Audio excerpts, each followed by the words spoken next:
Hello everybody, welcome back to the channel. This is Throwback Thursday on this channel where we talk about some movie news and then I give you a throwback movie.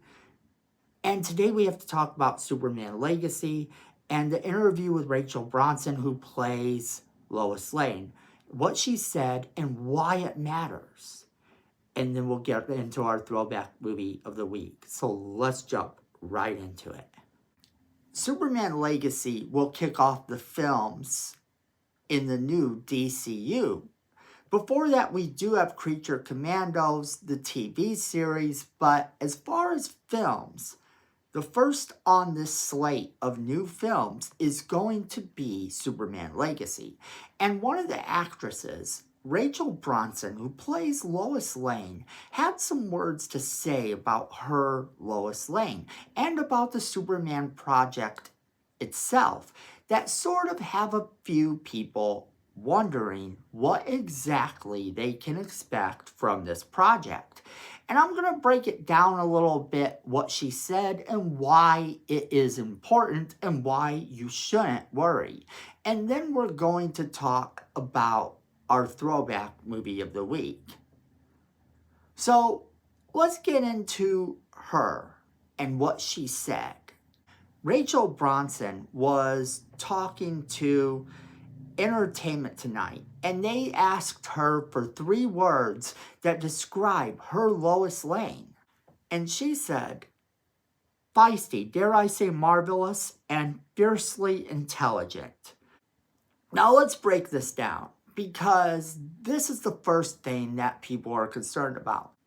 Is her character feisty and marvelous and intelligent? And how does this impact the story? Because is this the Lois Lane we're used to?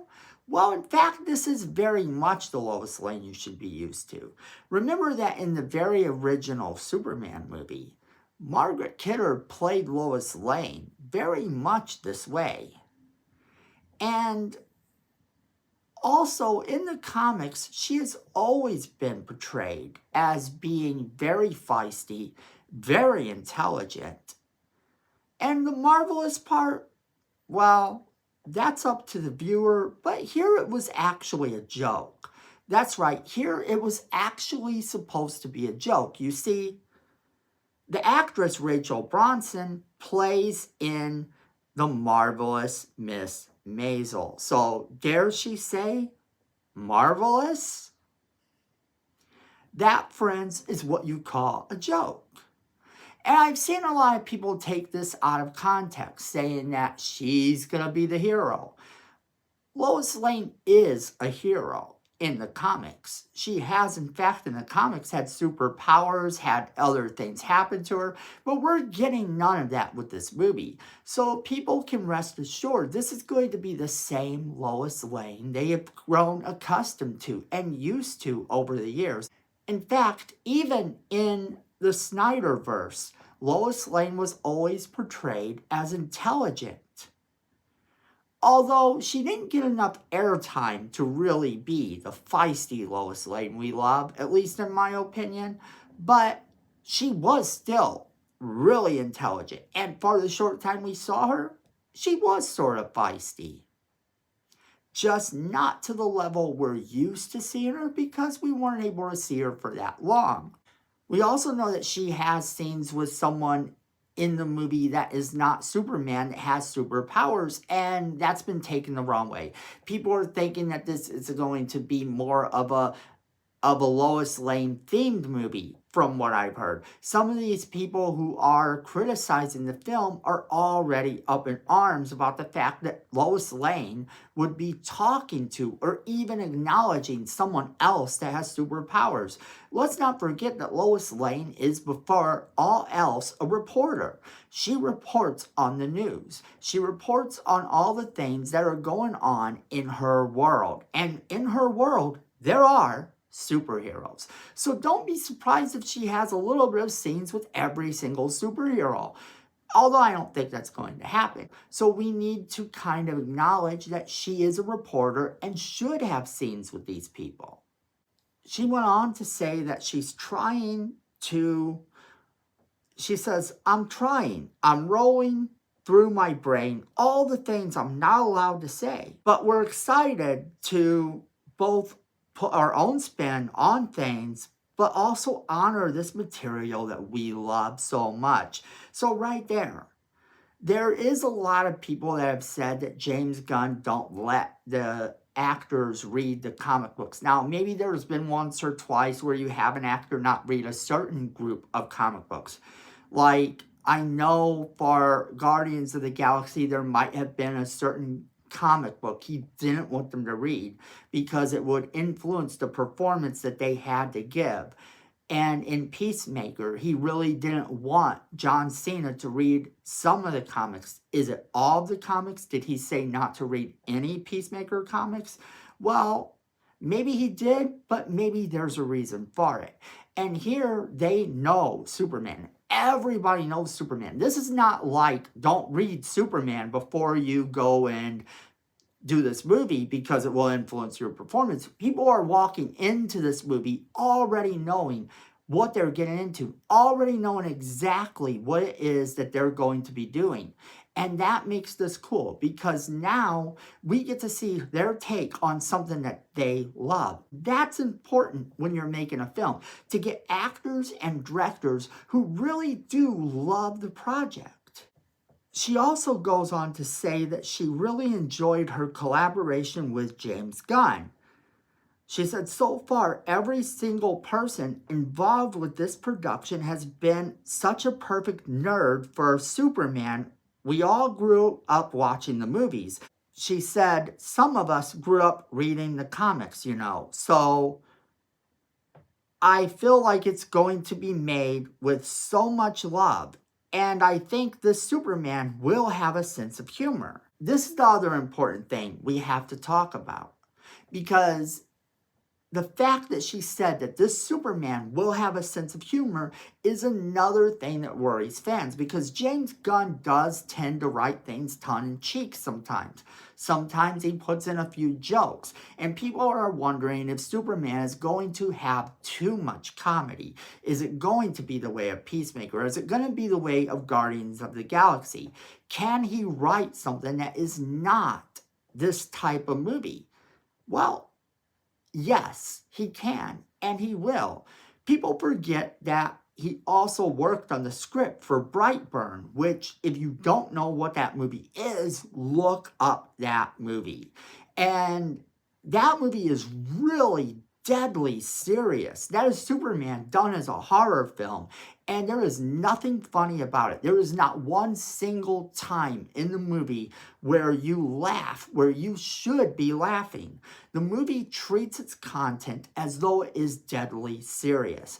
And that is what you can expect from Superman Legacy here, as far as the love goes, as far as the honoring the project goes. James Gunn has said that he is a massive fan of Superman and has been for a very long time. It was one of the comics his father read to him, and that is important to him. So you're getting somebody who really does honor this material and isn't going to do something that's going to sabotage it. When they say it's going to have a sense of humor, they mean it's going to be a little bit lighthearted. It's going to feel like a superhero film. And presenting yourself in a world where you have superheroes and you have this going on, it does have to be taken a little bit less serious in order for it to feel real. You either have something that feels incredibly real, or you have something that just feels dark, like you're watching an episode of The Boys. And while I love the series The Boys and I love the Snyderverse, I'm going to say this because it has to be said.